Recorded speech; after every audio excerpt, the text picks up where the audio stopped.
குருவார் குருவே துணை. இப்பதிவினை பார்த்து கொண்டு இருக்கும் உலக தமிழ் மக்கள் அனைவருக்கும் கண்ணமன் சேட்டு சோதரின் பணிவான வணக்கம். இன்றைய ஜூன் மாதம் ஞாயிற்றுக்கிழமை 8/6/2025 இன்று ராசி பலன் எவ்வாறு இருக்கிறது பார்ப்போம் வாருங்கள். வைகாசி 25 இன்று பிரதோஷம், சுப முகூர்த்தம், உலக பெருங்கடல் தினம், உலக மூளைக்கட்டு தினமாகவும் கடைபிடிக்கப்படுகிறது. இன்று நல்ல நேரம் என்று பார்த்தோம்னா காலையில் 7:30 to 8:30, மாலையில் 3:30 to 4:30 மணி வரையில். இன்று ராகுகாலம் யமகண்டம் என்று பார்த்தோம்னாக்கா ராகுகாலம் 4லேருந்து 6 மதியம் மாலை. அதே மாதிரி குளிகை என்பதை 3 to 4:30 மாலை. யமகண்டன்னு பார்த்தோம்னாக்கா 12 to 1:30 மத்தியானம். இன்றைக்கி சூழன்னு பார்த்தா மேற்கு. அதேமாதிரி பரிகாரம்னு பார்த்தா வெள்ளம் சாப்பிட்டு வெளியே போனாக்க மேற்கு திசைக்கு போகும்போது சிறப்பாக இருக்கும். இன்று சூரிய உதயம்னு பார்த்தோம்னா 5:52. நட்சத்திரம்னு பார்த்தோம்னா 2:09 மணி வரையில் சுவாதி, பின்பு விசாக நட்சத்திரம். சந்திராஷ்டிரம் யாரெல்லாம் இருக்குன்னு பார்த்தோம்னா இன்றைக்கி 2:09 வரையில் உத்திராட நட்சத்திரக்காரருக்கு, பின்பு ரேவதி நட்சத்திரக்காரருக்கு சங்கராஷ்டிரமம். அதனால் கொஞ்சம் அவங்க மட்டும் பார்த்து எச்சரிக்கை கவனமாக இருப்பது நல்லது. யார்கிட்டையும் வாயை கொடுத்து வம்பில் மாட்டிக்காதீங்க. கொஞ்சம் கவனமாக இருங்க. இன்னும் ஒரு நாள் மட்டும். நேத்திரன் பார்த்தோன்னா இன்று முழுவதும் 2 கணு தான் நல்லா இருக்குது. ஜீவனும் பார்த்தா முழு கணு வாழ்க்கையும் நல்லா இருக்குது. அதனால் அது எந்த குறையும் இல்லை.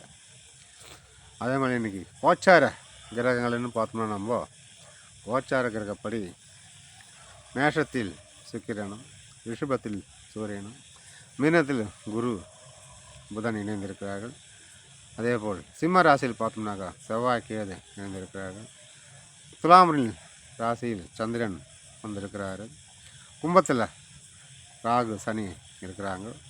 இதனால் பார்த்தோன்னா இந்த கோச்சார பலன்கள் ஓரளவு சாதகமாக தான் இருக்கிறது எல்லாருக்கும். இன்றைய ராசியில் அனுகூலமான பார்த்தோம்னாக்கா மேஷத்துக்கு கொஞ்சம் கவலையெல்லாம் தெரியுது. ஒன்றும் பயப்பட வேண்டாம்.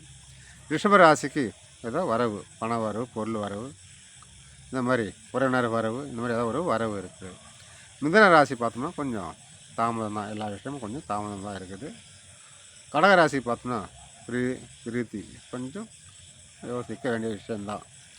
ரிஷபத்துக்கு பார்த்தீங்கன்னா ஆதரவு இருக்குது. கன்னி பதிலாக பாசம், நீங்கள் நிறைய பேர் உங்கள்கிட்ட அன்பாக பேசுவாங்க, பழகுவாங்க. துலாம் ராசிக்கு எல்லாமே வெற்றி. நீங்கள் எங்கே போனாலும் வந்தாலும் நீங்கள் தாராளமாக போகலாம், வரலாம், வெற்றி தான் உங்களுக்கு. விருச்சிக ராசி ஆளுங்க மட்டும் கொஞ்சம் கவனம் தேவை. எங்கே போகும்போது வரும்போது அனைத்து விஷயத்திலும் கொஞ்சம் கவனமாக இருப்பது மிக மிக நல்ல ஒரு விஷயம். வண்டி வாகனம் ஓட்டினா கூட ஒரு ஹெல்மெட் போட்டு ஓட்டுங்க. அதனால் கொஞ்சம் கவனமாக இருங்க. தனுசு ராசி இன்பதான். இன்றைக்கி இன்பகரமான நாள். மகர ராசிக்கு பார்த்தீங்கன்னா உயர்வு தான். இன்றைக்கி எல்லாமே கொஞ்சம் ஒரு படி ஸ்டெப் மேலே தான் இன்றைக்கி. அது மட்டும் இல்லை, பதவி உயர்வு, ப்ரொமோஷன் எல்லாம் கேட்டுங்களுக்கு இன்றைக்கி ஒரு நல்ல செய்தி, நல்ல விஷயம் உங்களுக்கு கிடைக்கும். கும்பராசிக்கு ஊக்கம், ஆர்வம் இதெல்லாம் நல்லா இன்றைக்கி உண்டு. யாராவது உங்களுக்கு ரொம்ப ஊக்கப்படுத்துவாங்க, உங்களுக்காக கூட தானாக ஊக்கம் வரும். ஸோ அங்கே சிறப்பாக இருக்குது. மீனராசி பிரயாணங்கள் இன்றைக்கி ஏதாவது திடீர் டூரு இல்லை வெளியூர் பயணம் இப்படி ஏதாவது போக வேண்டி ஒரு சூழ்நிலை இருக்கும், திடீர் பயணம். இதனால் பார்த்திங்கன்னா உங்களுக்கு நன்மை தான், லாபகரமாக இருக்கிறது. சப்போஸ் ஒரு ஃபங்க்ஷனுக்கு போகலாம், இல்லை ஒரு சுபகாரியங்களுக்கு, இல்லை உங்கள் அலுவலக வேலையாக வெளியூர் பயணம் இருக்கும். சில வெளிநாடு போக வேண்டிய சூழ்நிலை கூட இருக்கும். வெளிநாடு பயணம் இந்த மாதிரி. அதனால் வருத்தப்பட வேண்டாம். எல்லாமே லாபகரமாக இருக்குது, சிறப்பாகவும் இருக்குது. உங்களுக்கு இன்றைய ராசி பலன் ஞாயிற்றுக்கிழமை என்பது உங்களுக்கு பொதுவாகவே அனைவருக்கும் பொதுவாக பார்த்தோம்னா ஒரு 70% லாபமாகவும் இருப்பதனால அனைத்தும் நன்மையே. வாழ்க வளமுடன். நன்றி, வணக்கம்.